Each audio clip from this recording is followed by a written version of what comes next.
Good afternoon and welcome to the Berean Coffee House. My name is Kevin Short and I'm a Christian philosopher of religion. Here we discuss faith, life, a little bit of pop culture, all from within a Christian worldview. Why Berean? Because the Bereans were noble because they both believed, but also were willing to question that belief and search for truth. Why Coffee House? Well, I rather enjoy coffee, and because the coffee house played an important role in the English Enlightenment.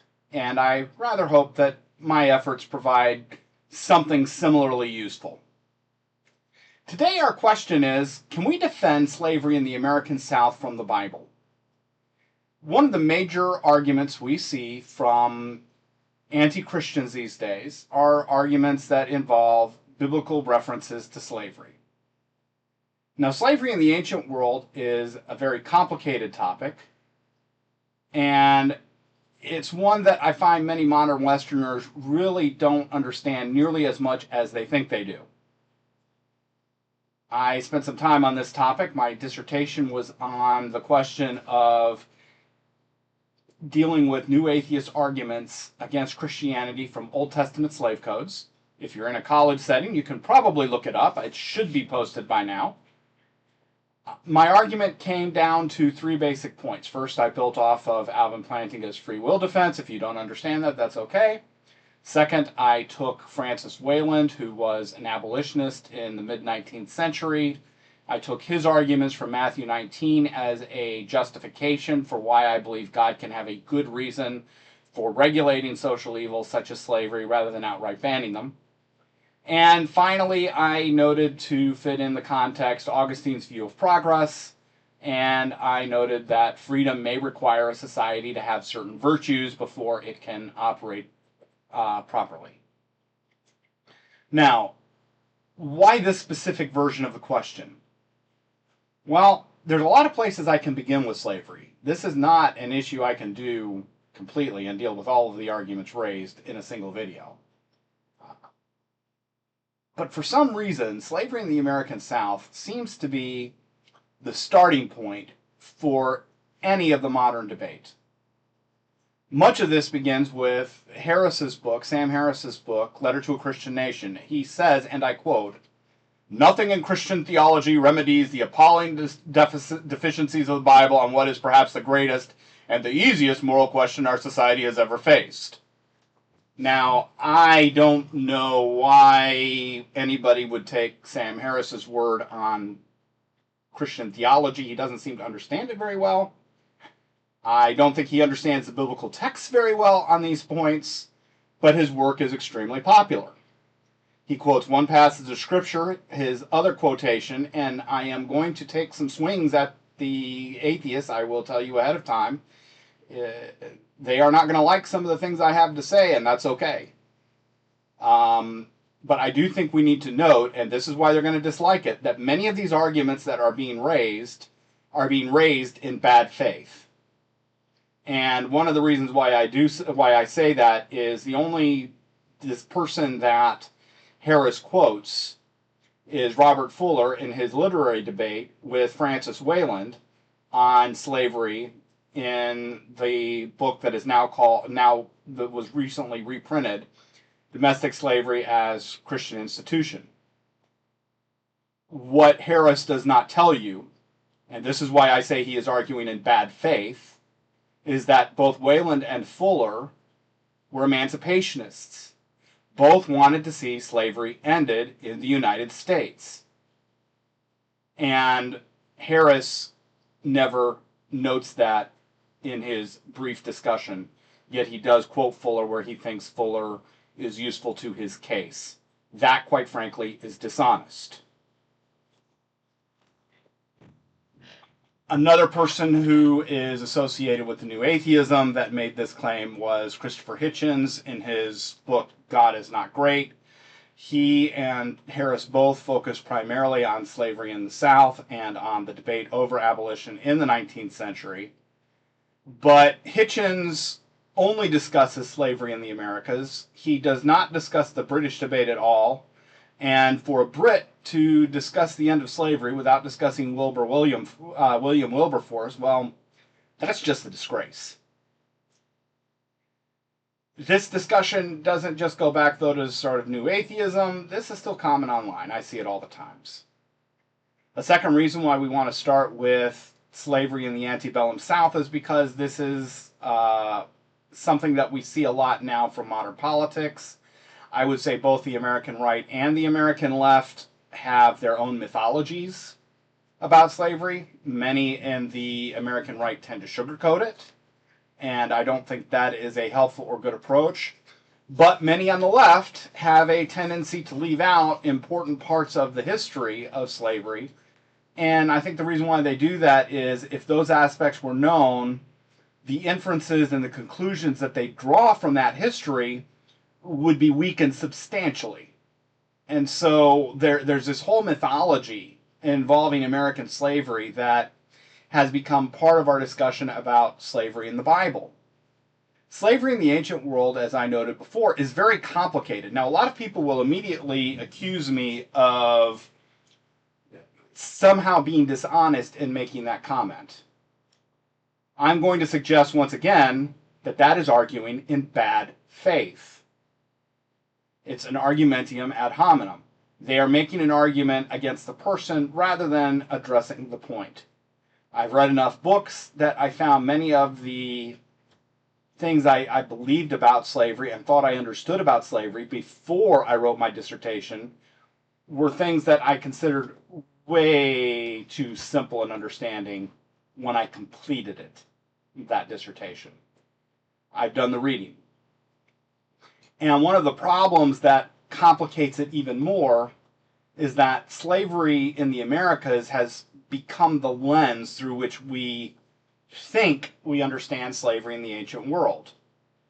Certainly not a Christian. He's heavily influenced by Marx, but a historical sociologist named Orlando Patterson, who has done extensive work on the issue of slavery in a historical context, has actually complained about this problem, noting that, among other things, issues that were rather unique to the Americas, particularly to the American South, have somehow distorted understandings of things in the ancient world. One of the things he brings up is the issue of manumission, or the issue of freeing slaves. And he suggests that the American model for dealing with manumission is unusual and abnormal, because in most slave settings, manumission could be anticipated, even if it wasn't in a law code, after a certain period of time. And everything I've read indicates that he is correct. Niles McEwen has written a book, The Invention of Ancient Slavery, in which he notes that if we take our various approaches to understanding slavery and many of the theses that historians write about slavery in the ancient world, we tend to find that there are more than one way we can interpret the data itself, that several different mutually exclusive theories can both be proven on the same data points. And again, some of this, I believe, comes from our tendency to use slavery in the Americas as a lens for viewing slavery in the ancient world. One thing I found, for example, is that the book Up From Slavery, which was written in the 19th century, is often quoted in discussion of Roman slavery. But we have reasons to believe that slaves in ancient Rome would not have felt the same way. Why? Because many of them, after they were freed from slavery, engaged in slavery, some of them even going to the point of becoming slave traders. So likely the psychological understanding of slavery in that time period doesn't match what it was in the American free society. So, can we defend slavery in the American South from the Bible? My answer is no. And I'm going to give two good reasons. The first is Paul in Ephesians 6. Now, Ephesians 6:1 often gets quoted by atheists in their arguments against Christianity. This is once again a place where I am saying they are arguing in bad faith. Why? Because Paul goes on to state, don't serve them as men pleasers, knowing that God is our ultimate rewarder, and he rewards all who do good. And then he comes out and says, masters, do the same to them, i.e. be kind, and stop your threatening, knowing that he who is both their master and yours is in heaven, and that there is no partiality with him. That is Ephesians 6:9. And leaving that out is a serious defect in the honesty of those who make arguments against Christianity. But it's also, I think, a telling answer to what was going on in the American South, because this was not practiced and this was not codified into the Southern slave codes. Secondarily, the Old Testament slave codes provide protections for slaves that were completely absent from the slave codes in the American South, and were completely absent from the practice of slave codes in the American South. And what protections were there were completely unenforceable, because in most contexts, slaves could not testify in a court of law against their masters. So, no, I don't think we can defend what was going on in the American South at this time from the Old Testament or from the New Testament. Now, some people have answered this, usually online, usually by Google Cowboys. Here, I would play my Google Cowboy music, but unfortunately we don't have that. Why? Well, because we're small, we're still starting out.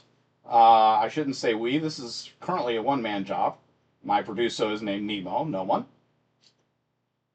But you can help with that. I'm told by my accountants at Dewey, Cheatham and Howe that if you go down and click on the like and subscribe, that will help us with the algorithms, it will help get our name out there, and that will provide us with some resources perhaps that we can use to improve the Berean Coffee House eventually in time. So if you can help us with that and perhaps share this video if you find it helpful, I would appreciate it.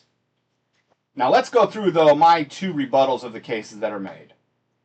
One of the things I find often is the statement that Paul's statement in Ephesians 6, or his writings in Philemon, or other places where he makes this type of argument, are insufficient because the only thing that Paul should have argued for was the manumission of slavery. That all slaves should have immediately been freed if the master becomes Christian. Once again, it's a little more complicated than that.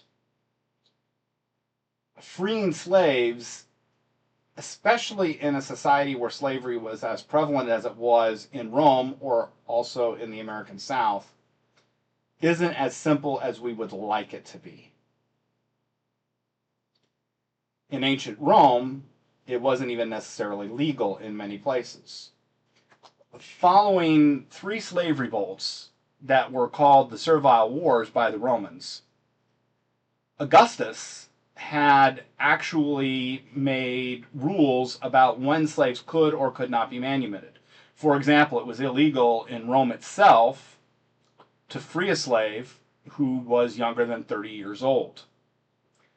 By the way, freedmen were also not allowed to marry someone whose family was also not freed. They could not marry into the noble families, into the noble bloodlines. We have these kinds of limits in Rome. Christianity was too small a movement to be able to counter that effectively. And so Paul, in many senses, needs to be understood as writing within his social context. He is not in a place, where they can change society yet. Slavery was a reality of the Roman world. It was an important reality of the Roman world, and Christianity was just in no place to change that. And so what Christians had to do was to be able to work around that in some way, shape, or form. Much as we have to do today in many areas where society moves in directions we would rather it didn't. Second rebuttal is many people will quote from Exodus 20:21 through 22, and that text says, when a man strikes a slave, male or female, with a rod, and the slave dies under his hands, he shall be avenged. Which means the death penalty in this context, which, by the way, once again, not a friend to Christians, Orlando Patterson has said is and unprecedented protection for slaves in the ancient world that didn't exist anyplace else. But if the slave survives a day or two, he is not to be avenged, for the slave is his money. What many atheists draw from this is they will claim that a master could beat a slave nearly to death and there would be no consequences for it, so therefore there were not adequate protections for slaves in the Old Testament. Here's the problem with that. It decontextualizes Exodus 20 through 22, both literally, i.e. in the immediate context, but also in terms of the genre. It reads ancient Near Eastern laws as if they are modern statutory laws. Ancient Near Eastern laws are a lot more like our case law than they are like statutes.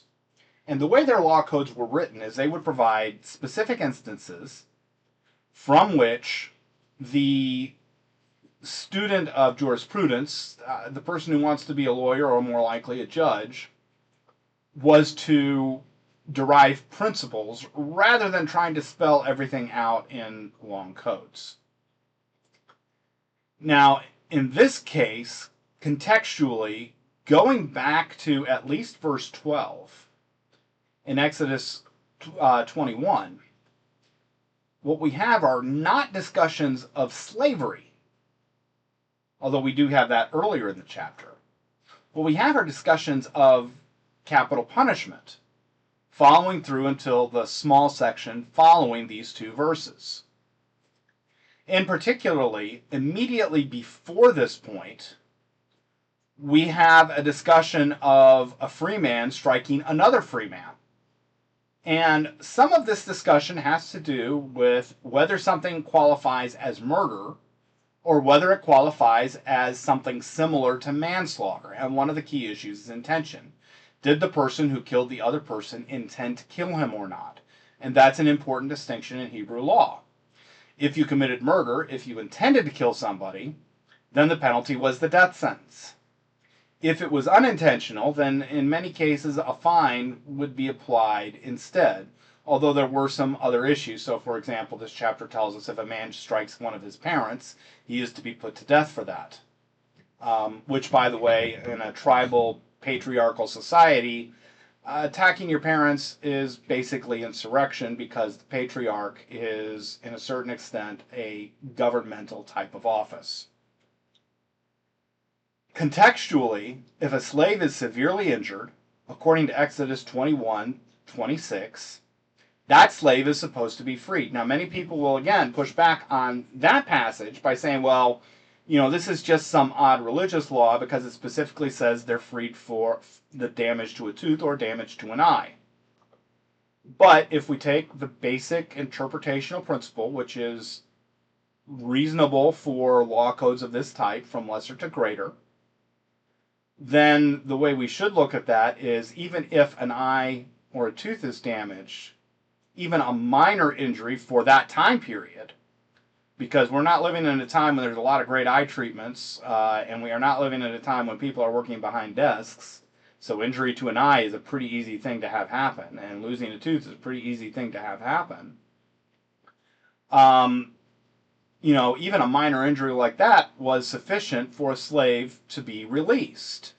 Now, one of the interesting things about this with the eye is that injury to an eye seems to have been a somewhat common practice with slaves in the ancient Near East. We have some kings who talk about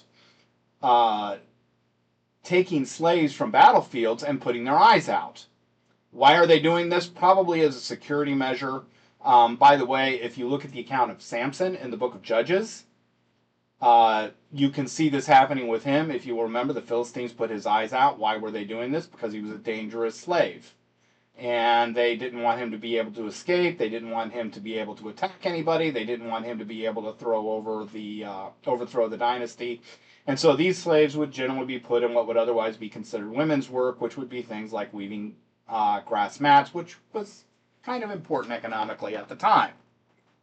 So what we have, in fact, in Exodus 21 through 26 is God actually reacting even against what was somewhat common practice at the time. We also have a slave contract where a woman put herself into slavery. By the way, she did this without money, something that was done sometimes in the ancient Near East, um, which seems foreign to us, but likely this was to ward off starvation, possibly during a famine, but by attaching herself to another house.